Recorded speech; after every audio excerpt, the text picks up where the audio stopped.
Hello mes jolies déesses, j'espère que vous allez bien et que vous vous sentez aujourd'hui alignés avec vos intentions et vos aspirations. Alors aujourd'hui j'ai une nouvelle très spéciale à partager avec vous puisque je lance une saison 2 du podcast. Si tu m'as déjà écouté auparavant, tu remarqueras que comparé à la première saison que j'ai lancée, il n'y a pas d'intro, il n'y a pas d'outro, il n'y a pas de musique derrière parce que j'ai décidé de faire les choses différemment pour cette saison 2. La dernière fois qu'on s'est eu, je crois que c'était au mois de décembre. Là, je te fais le podcast. On est le 15 juin. Donc, tu vois, ça fait déjà 6 mois que j'ai pas enregistré. Ce qui correspond aussi à mon départ en Asie, puisque je suis partie 7 mois avec mon chéri, avec un sac à dos. Voilà, donc quand je t'avais enregistré les podcasts, j'étais encore en France à ce moment-là. Puis même mes intentions aujourd'hui sont assez différentes, puisque la première saison, si tu veux, c'était vraiment une introduction. J'avais envie de te parler de plusieurs sujets, donc notamment le développement personnel, la spiritualité, des choses finalement assez théoriques. Et mon mood a extrêmement changé en fait en 6 mois. Il s'est passé beaucoup de choses pour moi, des choses d'ailleurs dont je vais te parler pendant cette saison 2. Là, je pense que pour cet épisode, je vais un peu dégrossir et un peu parler de plusieurs choses, mais je rentrerai vraiment dans le vif du sujet au fur et à mesure des épisodes. Voilà. En revanche, ce que j'ai décidé, c'est que je vous parlerai tout simplement quand j'en ai envie, et je sais que j'en aurai envie, mais ce que je veux dire, c'est que je vais pas me mettre la pression comme avant à sortir un épisode chaque semaine. C'est-à-dire que même si j'ai envie d'en sortir 2 la même semaine, je le ferai. Si j'ai envie d'en sortir 1 par mois, je le ferai également. Et voilà, j'ai un petit peu lâché ce côté perfectionniste, d'où mon envie en fait de supprimer tout ce qui est musique, intro, outro, parce que j'ai envie de revenir à quelque chose de plus authentique. Surtout que je suis en voyage et pour moi c'était vraiment pas évident entre le montage, etc. En plus aujourd'hui je suis partie, donc là je te parle en direct de Bali, et j'ai pris la décision de partir toute seule. Donc je me suis séparée de mon chéri géographiquement, hein. On est toujours en couple, mais c'est vrai que j'ai pris vraiment la décision de venir seule. Et puis de toute façon c'est des sujets aussi, c'est un sujet que j'aborderai sur le pourquoi j'ai décidé de venir seule et pourquoi je me suis installée à Bali. Donc là, pour l'instant, l'idée, c'est de rester ici pour les 6 prochains mois. Voilà, donc qu'est-ce qui va se passer dans cette saison 2 ? En fait, je vais beaucoup te parler de moi, de ce que je vis, de mes prises de conscience, de ce qui se passe, mais pas que de moi, hein. Il y aura aussi d'autres choses, mais je pense que ça va envelopper aussi bien ma vie personnelle que ma vie professionnelle. Aujourd'hui, j'en suis à un stade où j'ai eu beaucoup de succès quand j'ai commencé. J'ai mon programme qui s'est rempli très rapidement. Voilà, j'ai fait un très très beau lancement financièrement, mais j'ai été challengée en fait les mois qui ont suivi.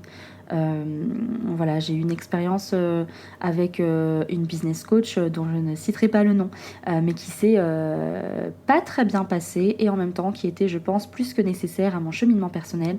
Donc je pense que je vais vraiment accorder tout un épisode par rapport à ça, parce que ça a été vraiment l'élément déclencheur. Et je dirais qu'à partir du mois de janvier, à peu près, janvier-février, j'avais commencé à ressentir certains doutes, certaines remises en question sur la manière dont je voulais procéder, sur la manière dont je voulais accompagner, sur ma manière de communiquer aussi sur les réseaux sociaux. Voilà.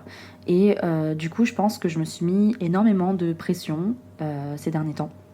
Et je pense sincèrement que j'ai frôlé le burn-out. Alors, j'aime pas trop utiliser des mots forts, peut-être que ça fait drama queen, j'en sais rien, mais c'est vraiment ce que je ressens en fait, hein. Je sens que je me suis vraiment presque brûlé les ailes en fait, à force d'être tout le temps dans le faire, dans le je dois, dans le il faut, dans...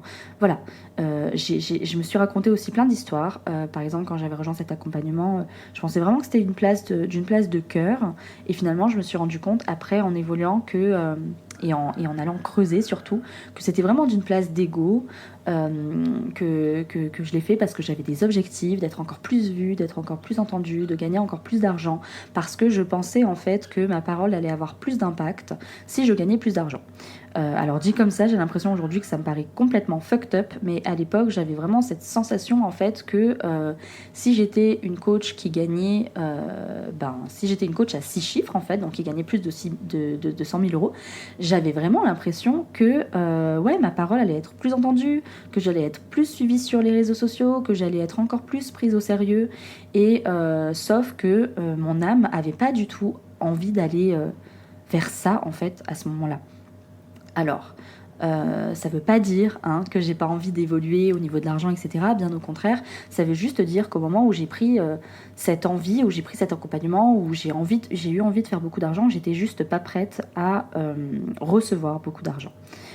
Voilà. Bon, là je suis en train de m'égarer sur le sujet parce que j'ai peut-être pas envie d'aborder ça maintenant parce que je pense sincèrement que ça nécessite vraiment un épisode entier. Donc je vais plutôt vous parler de là aujourd'hui, ce qui se passe pour moi dans cet épisode. Donc aujourd'hui, je suis à Bali, je suis à Canggu. Je suis arrivée à Bali il y a 3 semaines à peu près, 2 semaines ou 3 semaines. Le temps passe super vite. Donc j'ai commencé, je suis arrivée à Denpasar, je suis partie directement sur Ubud parce que Ubud c'est l'endroit où je fais ma retraite au mois d'août. D'ailleurs, si tu es intéressé par la retraite, sache qu'il n'y a plus beaucoup de places. Il y a 3 places actuellement qui sont libérées puisque donc on va être dans une énorme maison. La maison c'est pour 18 personnes, mais j'avais vraiment envie de faire quelque chose en petit groupe. Pour moi 18 c'était beaucoup trop, donc les places sont limitées à 12 et actuellement j'ai 3 personnes qui sont en train de voir pour prendre leur billet d'avion. Donc il reste vraiment plus beaucoup de place. Voilà, et donc du coup j'ai commencé par Ubud parce que la retraite va se passer à Ubud et vraiment je suis tombée tout de suite amoureuse de l'énergie d'Ubud. J'adore, c'est très sacré, c'est très Bali, il y a des temples partout, tu marches, il y a de l'encens partout. Les gens sont très gentils. J'avais vraiment des personnes qui me faisaient des sourires tous les jours. Et puis voilà, donc j'étais très très bien à Ubud. Et puis finalement, j'ai décidé de venir à Canggu parce que Canggu, où il y en a d'autres qui disent Canggu quand on n'est pas sur Bali, mais c'est Canggu, donc C-A-N-2-G-U. Et voilà, je sais que c'est ici que tous les digital nomades sont là, qu'il y a beaucoup de choses qui se passent. Et surtout, j'avais envie de me remettre au sport pour être totalement transparente et je me suis inscrite dans une super salle de sport à Canggu. Donc aujourd'hui, ma vie, clairement, en ce moment, c'est travail, sport, sport. C'est que ça. Et en fait, je le vis super bien parce que après 7 mois de voyage, en fait, je sentais que j'étais vraiment fatiguée à force de changer constamment d'alimentation. Puis nous, on mangeait beaucoup dans des petits boui-boui, on mangeait beaucoup de street food. Donc, je me sentais vraiment pas bien. J'ai pris du poids. Mon copain, lui, a perdu énormément. Je crois qu'il a perdu 8 ou 9 kilos. Moi, j'en ai pris 8 ou 9. Donc, voilà, comme quoi chacun vit le voyage différemment. D'ailleurs, ça paraît, je vais vraiment vous dédier un épisode complet à comment ça s'est passé pour nous pendant ces 7 mois. Voilà, parce qu'on a vécu beaucoup de challenges, même si c'était une expérience fabuleuse. Mais donc du coup, ici, ouais, à Canggu, je suis super contente d'avoir repris le sport. Actuellement, je crois que je fais peut-être plus de 10 sports, enfin plus de 10 heures par semaine. Je prends beaucoup de cours parce que moi être sur des machines comme ça c'est vraiment pas mon truc, donc je me suis inscrite à beaucoup de cours et l'avantage c'est que quand j'étais à Ubud j'arrivais pas à dormir, je dormais très peu, je me couchais très tard, genre à 4h du matin et là comme je m'inscris à des cours du matin, donc 7h, 8h, 9h parfois, et ben du coup je me lève super tôt, donc même si le week-end je me couche un peu tard, je vais me réveiller toute seule à maximum 8h et ça me fait vraiment du bien en fait, hein. Pareil au niveau de l'alimentation, alors Bali on peut manger pour pas cher, hein. Clairement les restaurants ça va être 5-6 euros dans des bons restaurants et si on veut aller dans des petits boui-boui, manger local, ça va être 1,50 €, entre 1,50 € et 3 € je dirais. Mais en fait aujourd'hui j'ai envie de cuisiner. Voilà, c'est quand on est en voyage, on n'a pas toujours l'occasion de cuisiner parce que les auberges, parce que l'hôtel, donc pas de cuisine, parce que c'est pas forcément le plus économique finalement. Mais voilà, moi c'est vrai que là je suis vraiment dans un espèce de reset.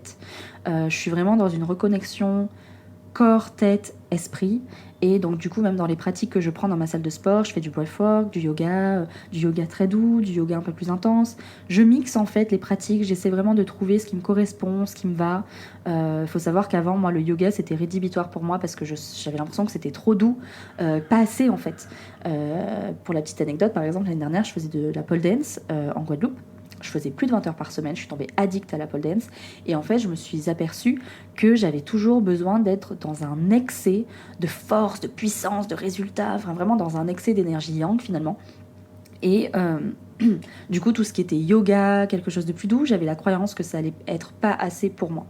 Et sauf que je me suis aperçue en travaillant un petit peu sur mes zones d'ombre que justement j'avais besoin de me reconnecter à cette douceur que je ne m'autorisais pas et que j'avais vraiment besoin en fait d'être plus douce avec moi, avec mon corps. Donc ça n'empêche que le but n'est pas de choisir un camp, hein. J'ai toujours envie d'aller faire de la pole dance. D'ailleurs, s'il y en a qui sont à Bali, qui ont une école à me recommander, n'hésitez pas à me le dire parce que j'ai vraiment envie de reprendre quelques cours. Mais là vraiment, comme je disais, je suis vraiment en train de rechercher, d'explorer vraiment la connexion tête, corps, esprit. Et du coup, ça passe aussi par des pratiques douces, comme juste réapprendre à respirer, à me connecter à la respiration et tout ça. Donc voilà.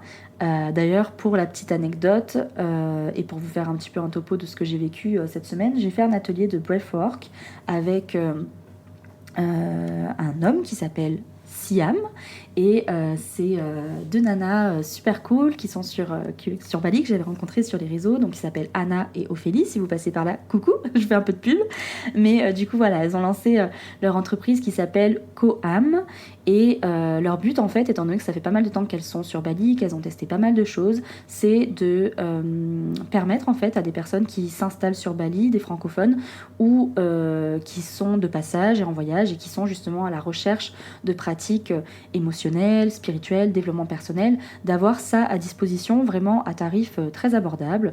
Donc c'est souvent fait en atelier de groupe, et vraiment j'ai trouvé cet atelier hyper sympa. Donc moi le breathwork, j'en avais déjà fait, mais j'ai jamais vraiment exploré sur un atelier de 2 heures comme là c'était proposé. Ce que j'ai découvert en fait, c'est que j'ai vraiment beaucoup cheminé, parce qu'à un moment donc il a abordé la notion d'enfant intérieur, et voilà, il y a eu évidemment des émotions pour beaucoup de personnes qui étaient autour de moi qui sont ressorties. Donc des pleurs, voilà, des choses, et je me suis rendu compte en fait que en tout cas ce jour-là, j'avais pas envie de pleurer, et je sais en fait que si j'avais fait ce travail-là, cet atelier-là, il y a encore 1 an et demi, je pense que je me serais effondrée parce qu'il y aurait tellement de choses qui ressortiraient de mon enfance, comme vous le savez, hein. Si vous ne savez pas, si vous me découvrez là dans la saison 2, je vous invite tout simplement à aller regarder la saison 1. Il y a un épisode qui est complètement dédié à mon histoire, tout ce que j'ai traversé, transcendé, justement quand j'étais enfant. Et c'est vrai que là, c'était plus là en fait, j'avais pas envie, donc j'ai revu ma petite fille, j'étais contente, voilà, j'ai pris dans mes bras, je lui ai dit regarde comme c'est génial, on est là en train de prendre du temps pour nous, dans un atelier qui est juste génial, à Bali, voilà, j'ai toujours voulu aller à Bali, ça fait vraiment longtemps que j'ai l'appel, le Bali Call comme on dit, ça fait longtemps que j'ai cet appel là, mais que c'était juste pas le moment pour moi. Et du coup voilà, j'étais juste trop contente, j'avais juste envie de me lever, de danser, de rigoler, et c'est vrai que sur le moment je l'ai pas fait, j'aurais pu, mais voilà, il y avait quand même de l'empathie, il y avait quand même j'étais dans ma bulle, hein. J'ai vraiment essayé de consacrer cet atelier à moi, hein. C'est ce qui est demandé de toute façon, hein, quand on fait des pratiques comme ça de groupe, c'est important de se mettre dans une bulle et de vraiment aller explorer ce qui se passe pour nous, nos ressentis, nos émotions, et d'essayer voilà, de mettre une barrière avec l'extérieur en fait, pour vraiment être concentré avec soi, rester avec soi. Et il n'empêche que voilà, au son des pleurs des autres, de ce qui se passait pour les autres, ça m'a ramené en fait à ce que j'avais expérimenté en Guadeloupe, à Natural Trip. Et j'ai eu décidément, j'ai ma voix qui est en train de se partir là, qui est en train de partir en sucette. Bon, je ne couperai pas au montage parce que comme j'ai dit, ce sera quelque chose d'authentique, naturel, et j'ai pas envie de me casser la tête. Mais du coup, voilà, ce que je disais, c'est que ça m'a tout simplement ramené à ce que j'avais vécu en Guadeloupe à Natural Trip. Et j'ai eu beaucoup d'amour et de compassion justement pour tout ce que j'ai expérimenté là-bas, tout ce qui a été nettoyé, libéré là-bas, et ça m'a tout simplement rappelé ça. Et du coup, voilà, j'ai eu beaucoup de douceur, beaucoup d'amour pour cette version de moi de l'année dernière, d'il y a 2 ans, mais aussi pour les personnes qui étaient justement physiquement autour de moi dans ce cocon, parce que c'est un espace extrêmement bienveillant, extrêmement doux, extrêmement sacré. Voilà, et puis donc du coup, Siam, qui animait l'atelier, avait un grand tambour chamanique. Ça fait partie des choses que j'ai envie d'explorer à Bali. Là, je suis aussi à la recherche de quelqu'un qui pourrait m'aider à construire mon propre tambour ou alors d'un autre instrument. Je vais voir par quoi je me sens appelée, mais c'est aussi un chemin pour moi, le chemin du chant. Du chant, alors il y en a qui vont dire le chant de lumière, le chant initiatique, le chant thérapeutique. Je ne sais pas trop ce que ça va être, je suis en découverte, mais sachez que c'est aussi un axe que j'ai envie de développer ici à Bali avec une amie qui est en France, avec qui je vais me former au mois de juillet. Voilà. Pour les petites infos à venir. Et du coup, donc vraiment, le tambour, c'était génial. Ça nous aidait en fait à nous mettre dans cette vibration, dans cet espace. C'était vraiment extrêmement puissant. Et donc, on a fait plusieurs exercices de respiration. Donc, il me semble qu'il y avait la respiration du feu, je crois, si je ne me trompe pas. Il y avait plusieurs respirations, donc je vous invite à les regarder sur YouTube. Il y a plein de tutos pour aller explorer cette respiration du ventre. Voilà. Et vraiment, je me suis rendu compte que c'est pas si simple de respirer, en fait. Moi, des fois, ça me met dans une espèce de frustration, voire même d'énervement. Je sais pas pourquoi, je sais pas à quoi c'est lié, mais enfin si, peut-être que je sais à quoi c'est lié. D'ailleurs, j'ai le truc qui pop là. Alors je sais pas si c'est un rapport, mais j'avais fait des séances pour connaître mes vies antérieures, et dans une vie antérieure, je suis morte noyée. Alors est-ce que ça a un lien avec justement ce côté respiratoire? Je ne sais pas, mais et puis on s'en fout au final, si c'est un lien ou pas, mais c'est ça qui m'est venu. Mais voilà, donc du coup, des fois, ça me fait venir un peu de la frustration, de l'énervement, de oh là là, mais c'est pas si évident de respirer, c'est quand même dingue en fait. Et je pense qu'il y a un côté révoltant dans le sens où je me dis, mais putain, mais en fait, c'est dur pour moi de respirer parce que tout simplement, j'ai pas mesuré l'importance de respirer. On m'a pas appris en fait finalement à respirer. Alors c'est ok, j'ai 31 ans, j'apprends maintenant et c'est génial, mais c'est vrai que ça me demande un effort alors qu'on s'entend passivement, on respire, sinon là quand je vous parle je respire, mais ce que je veux dire c'est que vraiment respirer avec intention, attention, on ne le fait pas en fait. Et tout part de la respiration. Et en fait, c'est fou parce que à chaque fois que je pense à ça, je pense aux animés japonais. Moi, j'adore les animés. Je pense à Naruto, Demon Slayer, tous ces animés en fait, ou Dragon Ball Z, où on voit en fait à quel point c'est important quand ils développent des super pouvoirs et tout. Tout part souvent de la respiration. Et donc, voilà, pour moi, de toute façon, les Japonais, les Asiatiques de manière générale, ils sont encore très connectés à cette respiration, au chakra, au centre énergétique, à l'énergie. Chose que nous, dans notre société occidentale, on a moins. Et c'est ok, et c'est pour ça que j'honore aujourd'hui les sophrologues, même si j'ai jamais fait de sophrologie, je crois que ça consiste en ça. Mais donc justement, toutes ces pratiques de breathwork, etc., où on remet justement la respiration à sa place. Et aujourd'hui, c'est quelque chose justement que j'ai envie de transmettre aussi dans mes accompagnements. Individuel et en groupe, parce que en fait par moment il suffit juste de respirer. Quand on est stressé, quand on arrive dans un entretien, quand on est au bord de la colère, quand on est dans un conflit avec notre copain, avec nos copines, en fait par moment il suffit juste de faire un step en arrière, de revenir à soi, de fermer les yeux et de respirer, de vraiment créer une détente. Et ça suffit en fait. Et c'est pour ça qu'aujourd'hui, évidemment qu'il y a plein d'autres exercices pour réguler ce qu'on appelle réguler le système nerveux. Mais je pense sincèrement que juste prendre quelques minutes le matin, quelques minutes dans sa journée, quelques minutes le soir, pour respirer en conscience, pour vraiment prendre le temps de respirer en conscience, sans jugement de comment on respire, juste être là, observer, revenir au moment présent, et ben ça aide énormément. En tout cas, moi, c'est quelque chose que j'ai remis en pratique depuis peu. C'est pas quelque chose que je fais tous les jours, mais en tout cas, j'essaie de le faire au maximum. Et ça me fait du bien. Ça me fait du bien. Je sais pas si vous voyez, là, ne serait-ce qu'à ma voix, j'ai l'impression d'avoir une voix beaucoup plus apaisée, détendue. Moi, je suis quelqu'un à la base qui parle très vite, qui a 15 000 idées à la minute, qui a la voix qui porte quand même. Hein. Voilà, en général, on m'entend quand je parle. Et je me souviens, si je prends quelques années en arrière, j'avais toujours besoin de combler les vides, en fait. Toujours. Fallait toujours que je parle. Et je pensais que j'étais une super écouteuse, je sais pas si ça se dit, mais que j'avais voilà, un bon sens de l'écoute. Et en fait, un jour, j'ai pris une grande leçon d'humilité pendant ma formation de coaching holistique, parce que je me suis rendu compte que j'écoutais pas tant que ça, en fait, finalement. Et ça m'avait beaucoup aidé.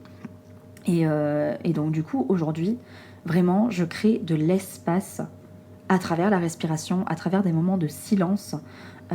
Et ça me fait énormément de bien, ça m'apaise énormément. Et effectivement, je suis plus toujours dans ce truc de il faut combler s'il y a un blanc, c'est que je suis pas intéressante, c'est que je suis pas suffisamment, c'est que je suis pas capable, c'est que je suis passive, blablabla. Donc non, j'enlève justement tout ce blabla là, j'enlève ce bruit, je coupe ce bruit et je reviens à moi et juste je prends le temps de respirer, de ressentir, de voir comment ça se passe à l'intérieur de moi, dans mon corps, à l'extérieur. Et voilà. Donc, sachez que dans cette nouvelle saison, justement, c'est vraiment en fait une invitation à explorer avec moi, toujours pareil, les profondeurs de votre âme, les trésors cachés de votre ombre, trouver des clés pour votre propre transformation. Et c'est vraiment ce que je suis venue chercher à Bali. Je suis en pleine exploration, je serai toujours en pleine exploration, surtout avec mon métier de coach, de thérapeute. Ce qui fait qu'aujourd'hui, j'ai simplement envie de vous transmettre ce que je vis. Voilà, vous prenez évidemment ce qui fait sens pour vous. Hein. Moi, je ne suis pas là pour exprimer une vérité, si ce n'est la mienne. Encore une fois, ça c'est pareil, la vérité, c'est un concept que j'ai beaucoup remis en question dernièrement parce que je me suis dit, mais finalement, qu'est-ce qui est vrai ? Est-ce que si moi j'ai ma vérité et toi t'as ta vérité et que c'est pas les mêmes, est-ce que ça veut dire qu'il y en a une des deux qui est fausse ? Non, je pense pas. Je pense sincèrement qu'en fait on a tous notre propre perception des choses, notre vision de la vie, notre vision du monde, notre vérité, et qu'il n'y a rien à exclure en fait. Et voilà. Et donc c'est sur ce chemin-là que j'ai envie de vous accompagner aujourd'hui à travers ce podcast. Vraiment, je suis tellement contente de revenir, de me remettre en lumière, de me remettre en scène, de pouvoir échanger avec vous sous un nouveau format qui me correspond davantage et sans pression surtout. Je suis vraiment hyper contente parce que ça a été long avant que je revienne, mais j'avais vraiment besoin en fait de revenir pour de bon aussi. Donc voilà. Qu'est-ce que je peux vous dire de plus à part que je suis juste ravie de vous embarquer dans cette nouvelle aventure et de partager encore avec vous. Je pense que je vais m'arrêter là, j'en ai dit pas mal, et comme je vous disais, ce que je pense que je vais faire là, c'est de vraiment dédier en fait des épisodes à des sujets particuliers. N'hésitez pas à me contacter en message privé sur Instagram, les_Perséphone, ou directement via la plateforme de podcast. Vous pouvez me laisser un message directement dessus. Enfin voilà, je pense que je vais mettre toutes mes coordonnées. Aussi, j'organise une conférence en ligne totalement gratuite mardi à 20h heure française. Si tu veux être là, si tu veux me rencontrer, si tu veux échanger avec moi en direct, sache que ce sera une masterclass complètement intimiste où je vais justement faire le point un petit peu de tout ce qui se passe pour moi, de comment j'ai envie de transformer, réinventer ma manière d'accompagner en individuel et en groupe. C'est une occasion vraiment pour se rencontrer. Je trouve que c'est tellement bien quand on se rencontre, même si je suis loin, en fait, sache que en ligne, il y a énormément de choses qui se passent. J'ai fait des cercles de femmes et de l'accompagnement en ligne et en présentiel, et je t'assure qu'en fait, ça se passe de la même manière. En réalité, l'énergie, les enseignements que je te transmets, tout est là. Donc, il n'y a aucun problème par rapport à ça. Et moi, j'adore vous voir en live parce que voilà, c'est vraiment de l'échange. Je vous fais vous unmute si vous êtes à l'aise avec ça, écrire sur le chat. C'est vraiment voilà, une vraie rencontre, comme si on se rencontrait dans un café. Et c'est ce vers quoi j'ai envie de me diriger aujourd'hui, de plus en plus. Voilà, donc écoutez, je vais vous laisser sur ça, je pense que c'est une bonne conclusion. Si vous voulez vous inscrire à la masterclass, je vais vous mettre également le lien. N'hésitez pas à vous inscrire aussi à la newsletter, comme ça vous serez tenu au courant de toutes les informations. Et surtout de me suivre sur Instagram, puisque c'est là où je suis le plus présente et où je vous fais des stories assez régulièrement, justement, sur ce que je vis un peu à chaud. Et voilà, vous avez tout dans ma bio, etc. pour pouvoir voir ce que je propose. Voilà, en tout cas, je vous embrasse très fort. Je vous souhaite de passer un excellent week-end. J'ai hâte d'avoir vos avis sur ce premier épisode par mail, encore une fois, ou par message privé. N'hésitez pas, ça me fait beaucoup de bien. Et voilà, je vous dis à très vite pour un prochain épisode.